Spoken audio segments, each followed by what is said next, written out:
पुलवामा हमले में शहीद 40 जवानों के आज होने वाले अंतिम संस्कार में सरकार के कई केंद्रीय मंत्री शामिल होंगे। देश के अलग अलग हिस्सों में जवानों के अंतिम संस्कार में सरकार की तरफ से ये मंत्री शामिल होंगे।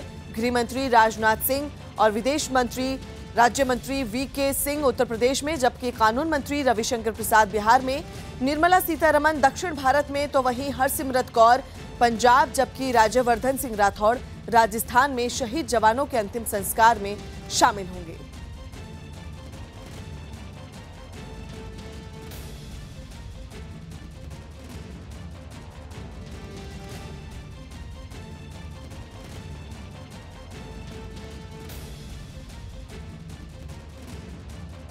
जम्मू कश्मीर के पुलवामा में हुए सबसे बड़े आतंकी हमले में सीआरपीएफ के 40 जवान शहीद हुए। इनमें सबसे ज्यादा उत्तर प्रदेश के 12 जवानों ने शहादत दी, जबकि राजस्थान के 5, पंजाब के 4 जवान आतंकी हमले का शिकार हुए।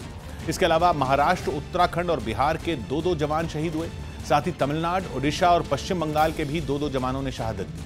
वहीं जम्मू कश्मीर, असम, झारखंड और हिमाचल प्रदेश के 1-1 जवान हमले का शिकार हुए। इसके अलावा केरल, कर्नाटक और मध्य प्रदेश के 1-1 जवान भी शहीद हुए। पुलवामा में सीआरपीएफ के 40 जवानों की शहादत पर जहां पूरे देश में गुस्सा है, वहीं देश भर के अलग अलग जगहों पर हर तरह के भेदभाव को भुलाकर सारे लोग एक साथ इकट्ठा होकर जवानों की शहादत को सलाम कर रहे हैं और मोमबत्ती जलाकर उन्हें श्रद्धांजलि दे रहे हैं। महाराष्ट्र, उत्तर प्रदेश, त्रिपुरा, उत्तराखंड और बिहार समेत पूरे देश में लगभग यही हाल है। हर तरफ लोगों के दिल में गुस्सा और आंखों में नमी देखी जा रही है।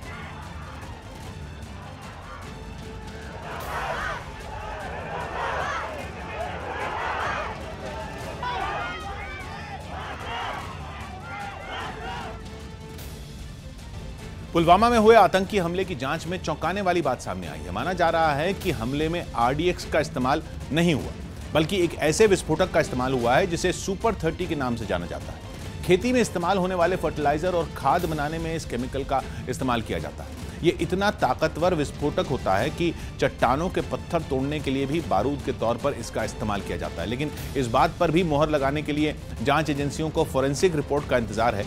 एनआईए की टीम ने इस बात की भी जांच शुरू कर दी है कि ये विस्फोटक कहां से आया और आतंकियों तक इसे पहुंचाने में किस किस ने मदद की।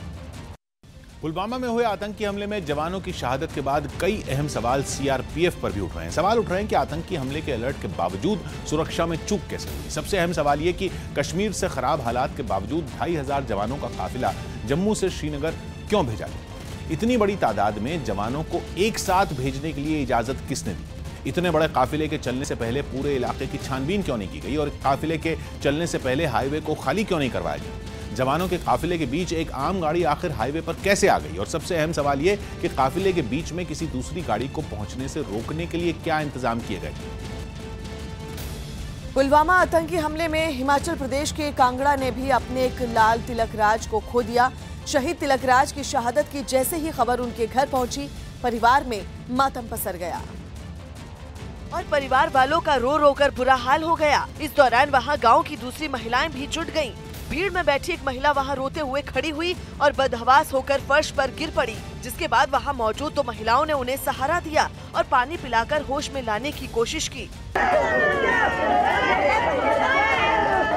इस बीच शहीद के घर के कमरे में उनकी पत्नी भी थी, जिनका रो रो कर बुरा हाल था। वहीं शहीद की पत्नी के पास बैठी एक बूढ़ी महिला पालने में पल रहे शहीद के बेटे को संभाल रही थी, जबकि कुछ महिलाएं शहीद की पत्नी को दिलासा देती दिखाई दी। शहीद कांस्टेबल तिलकराज के परिवार वालों को दिलासा देने प्रदेश के मंत्री किशन कपूर भी उनके घर पहुंचे और शहीद की पत्नी, पिता और परिजनों से मुलाकात के बाद सरकार की तरफ से हर संभव मदद का भरोसा दिया। हम इस परिवार के साथ खड़े हैं। अभी 5 लाख का जो चेक दिया है और भी सरकार आर्थिक सहायता देगी।